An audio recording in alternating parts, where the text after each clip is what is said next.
तो hello dear student, welcome to my channel study class में आपका स्वागत है। तो आज के वीडियो में बात करने वाले हैं हम लोग सब्जेक्टिव क्वेश्चन के बारे में। इससे पिछले वाले 3 वीडियो में हम लोग सभी ऑब्जेक्टिव वाले वीडियो को हम लोग कवर कर चुके थे। तो जितने भी स्टूडेंट का एग्जाम 9 जनवरी यानी 9 फरवरी का है, साइंस पेपर, ठीक है, यानी विज्ञान, जितने भी स्टूडेंट का एग्जाम विज्ञान का होने वाला है उनके लिए यह वीडियो वेरी इंपॉर्टेंट होने वाला है। क्योंकि इससे पिछले वाले हमें वीडियो में लगभग 3 ऑब्जेक्टिव का महा मैराथन क्लास हम लोग दे चुके हैं। तो जाकर पिछले वाले वीडियो को जरूर देख लें। सभी chapter by chapter objective question को कवर किया गया है उन तीनों वीडियो में, ठीक है। आज के वीडियो में हम लोग डायरेक्ट 5 नंबर वाले क्वेश्चन का हम लोग देखेंगे, ठीक है। तो चलिए हम लोग ज़्यादा लेट नहीं करते, क्वेश्चन को एक एक करके हम लोग देखते हैं कि हमारा क्वेश्चन क्या है पहला।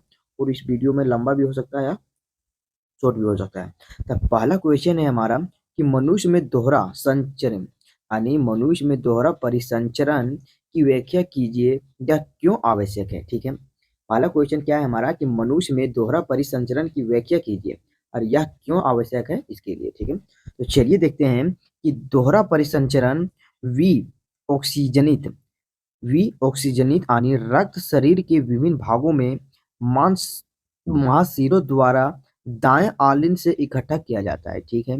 यानी रक्त के शरीर विभिन्न भागों में महाशिरों के द्वारा दाएं आलिंद यानी जो आपका फेफड़ा का दायां आलिंद और बायां आलिंद होता है, तो दायां आलिंद में इकट्ठा किया जाता है। जब दायां आलिंद सिकुड़ता है तो यह दाएं नीले में चला जाता है, ठीक है। यानी जब दायां आलिंद सिकुड़ता है तो वह दायां नीले में चला जाता है, ठीक है।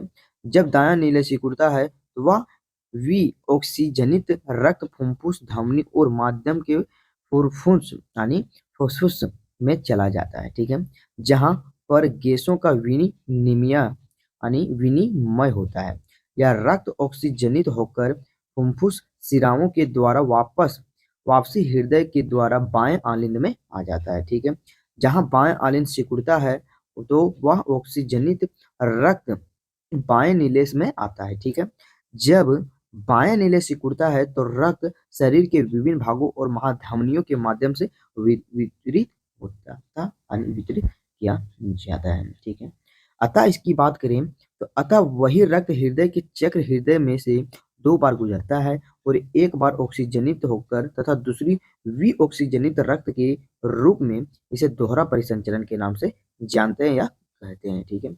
महत्व की बात करें तो हमारा हृदय 4 कोष्ठों से मिलकर बना है, ठीक है। इसके कारण हमारे शरीर के सभी भागों को ऑक्सीजनित रक्त वितरित किया जाता है यानी वितरण किया जाता है। इसके कारण से ही कोशिकाओं व ऊतकों को ऑक्सीजन का वितरण की सही आवश्यकता अनुसार बना रहता है। तो ये क्वेश्चन नंबर पहला का आंसर था, जो कि ये हमारा 5 अंक में पूछा जाएगा, ठीक है। अब हम लोग अगले क्वेश्चन की ओर देखते हैं। अगला क्वेश्चन है हमारा कि मानव उत्सर्जन तंत्र का चित्र सहित व्याख्या करना है, ठीक है। जो मानव का उत्सर्जन तंत्र है उसके चित्र सहित को हम लोग व्याख्या करना है, ठीक है। मानव उत्सर्जन तंत्र एक जोड़ा विक्र, एक मूत्रवाहिनी और एक मूत्राशय तथा एक मूत्र मार्ग होता है, ठीक है। तो कितने भाग हैं? एक जोड़ा विक्र होता है, फिर एक मूत्रवाहिनी होता है और एक मूत्राशय होता है और एक मूत्र मार्ग होता है, ठीक है। यह विक्र उदर के रीढ़ की हड्डी के दोनों ओर स्थित होता है यानी जिसे हम लोग पूर्ण रूप से देहाती भाषा में किडनी कहते हैं, ठीक है। तो किडनी रीढ़ की हड्डी के दोनों बगल होता है, ठीक है। प्रत्येक विक्र में से एक मूत्रवाहिनी मूत्राशय से खुलती है यानी प्रत्येक विक्र यानी किडनी से प्रत्येक मूत्र जो कि वाहिनी होता है वो मूत्राशय में खुलती है, ठीक है। जबकि मूत्र वाहिनियां में नालियां होती है जो मूत्र को विक्र और मूत्राशय को लेकर जाती है, ठीक है। विक्र से मूत्राशय को क्या करती है? तो लेकर जाती है। यह मूत्र जमा होता है और मूत्राशय बड़ा होता है, ठीक है। और हमारे शौचालय जाने तक मूत्र को जमा करके क्या करता है? रखता है, ठीक है। मूत्र मार्ग कहलाने वाली नली जो महाशय यानी मूत्राशय से जुड़ी होती है से मूत्र मानव शरीर से बाहर निकलता है। यह रहा क्वेश्चन का आंसर। अब हम लोग चित्र को हम लोग थोड़ा सा देख लेते हैं। तो ये रहा विक्र विक्र दोनों, जो कि ये विक्र रहा, जो कि देखिए विक्र धमनी यहाँ की बात की गई है और ये विक्र रहा और ये महाधमनी जो कि हमारा है और ये महाशिरा है, ठीक है। तो सभी को चित्र के द्वारा देख लें। ये मूत्र मार्ग यहाँ से हो गया हमारा और मूत्राशय यहाँ जमा करते हैं कहाँ पर, ठीक है। मूत्रवाहिनी जो कि ये हमारा विक्र से आता है यानी किडनी से आता है। ठीक है, तो ये चित्र को आप लोग बढ़िया से देख लें ताकि आपका 5 नंबर क्वेश्चन में फिक्स हो सके। ठीक है, ये क्वेश्चन है, जो ये सवाल है हमारा वेरी मोस्ट वीवीआई क्वेश्चन में लिया गया है। ठीक है, चलिए अब हम लोग अगले क्वेश्चन को देखते हैं। अगला क्वेश्चन है हमारा कि मनुष्य में पोषण विभिन्न चरणों की व्याख्या करना है। ठीक है, मनुष्य में जो पोषण के विभिन्न चरणों की क्या करना है, तो व्याख्या करना है। ठीक है, मनुष्य के पोषण में विभिन्न चरणों निम्नलिखित प्रकार है। इसमें से पहला है हमारा अंतर्ग्रहण, भोजन को शरीर के भीतर अर्थात आहार नाल तक पहुंचाने की प्रक्रिया को अंतग्रहण कहा जाता है। ठीक है, यानी अंतग्रहण है जो भोजन को शरीर के भीतर अर्थात आहार नाल तक पहुंचाने की एक प्रक्रिया को हम लोग अंतग्रहण के नाम से जाना जाता है या कहा जाता है। ठीक है, यह भोजन प्रक्रिया का प्रथम चरण होता है। यह भोजन प्रक्रिया का क्या होता है, तो फर्स्ट चरण होता है। ठीक है, दूसरा है हमारा पाचन, ठोस और जटिल तथा बड़े बड़े अघुलनशील भोजन कारणों को अनेक एंजाइम की सहायता से तथा विभिन्न रासायनिक और भौतिक प्रक्रियाओं से के माध्यम से तरल, सरल और छोटे छोटे घुलनशील कणों में बदलने की यह क्या प्रक्रिया है, जिसे हम लोग क्या कहते हैं, तो पाचन कहा जाता है। ठीक है, तीसरा पॉइंट है हमारा कि अवशोषण, भोजन के कण छोटे छोटे हो जाते हैं तो वे छोटी छोटी आंत की दीवार से गुजरते हुए खून में मिल जाते हैं। यह प्रक्रिया अवशोषण कहलाती है। ठीक है, अगला पॉइंट है हमारा चौथा कि अस्वांगीकरण, जो कि अवशोषित भोजन के शरीर में प्रत्येक भाग और प्रत्येक कोशिका तक पहुंचकर शरीर की वृद्धि का मरम्मत के लिए ऊर्जा उत्पादित करना या स्विंगीकरण कहलाता है। ठीक है, या क्या कहलाता है, तो अस्विंगीकरण कहलाता है। ठीक है, अगला क्वेश्चन पॉइंट है हमारा पांचवा कि बहिष्करण, यानी बहिष्करण जो है मल के रूप में अनपचे भोजन को गुर्दे के मार्ग द्वारा शरीर से बाहर निकालने की प्रक्रिया को हम लोग बहिष्करण कहलाता है। ठीक है, ये रहे मनुष्य के पोषण, यानी पोषण के कुल 5 चरणों का में विभाजित हुआ था। ये भी हमारा 5 अंक में पूछे जाने क्वेश्चन है, जो कि मोस्ट वीवीआई है। ठीक है, तो इसे भी वीडियो को फुल बार देखना। आप लोग को वीडियो अच्छा लग रहा हो तो फटाफट लाइक करते रहें और वीडियो को ज्यादा शेयर करते रहें। चलिए अब हम लोग नेक्स्ट क्वेश्चन को देखते हैं। अगला प्रश्न है हमारा कि पादप में प्रकाश सनुवर्तन किस प्रकार होता है, यानी प्रकाश सनुवर्तन किस प्रकार होता है।